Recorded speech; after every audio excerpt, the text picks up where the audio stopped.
Idukki Rajakkad ഫെസ്റ്റിനോടനുബന്ധിച്ച് ISRO ഒരുക്കിയ exhibition ശ്രദ്ധേയമായി.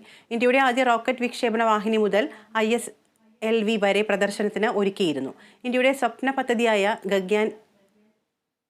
ഗഗൻയാനിന്റെയും മംഗൾയാനിന്റെയും മാതൃകകളും ഒരുക്കിയിരുന്നു.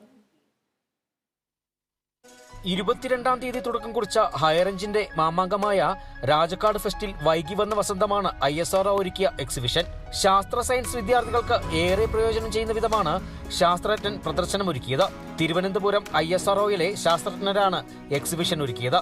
ഉപഗ്രഹ വിക്ഷേപണ വാഹനങ്ങളും സാറ്റലൈറ്റുകളുടെ മോഡലുകളും റോക്കറ്റിന്റെ വിവിധ ഭാഗങ്ങളും വിവിധ വിക്ഷേപണ വാഹിനികളുടെ മോഡലുകളും ഒരുക്കിയിരുന്നു.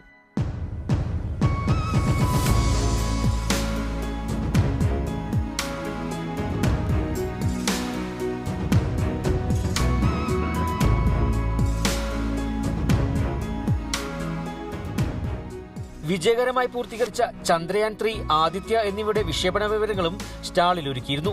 ശാസ്ത്ര ഗവേഷണത്തെക്കുറിച്ച് ഫെസ്റ്റ് നഗരിയിലെത്തുന്നവർക്ക് മനസ്സിലാക്കുവാൻ വേണ്ടിയാണ് പ്രദർശനം ഒരുക്കിയതെന്ന് ISROയിലെ ശാസ്ത്രജ്ഞർ പറഞ്ഞു. ഭാവിയിൽ നടത്താൻ ഉദ്ദേശിക്കുന്ന ഗഗൻയാൻ എന്ന് പറയുന്ന പ്രോജക്റ്റിനെ കുറിച്ചും ഇവിടെ വരുന്ന സാധാരണക്കാരായ ജനങ്ങൾക്ക് നമ്മൾ വിശദീകരിച്ച് കൊടുക്കുന്നുണ്ട്.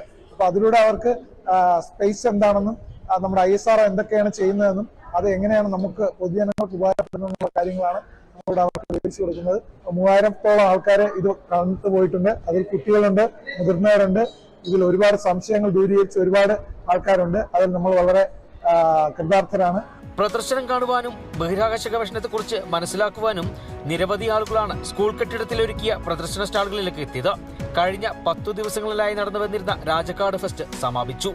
Bineesh Antony, Kerala vision news, Idukki.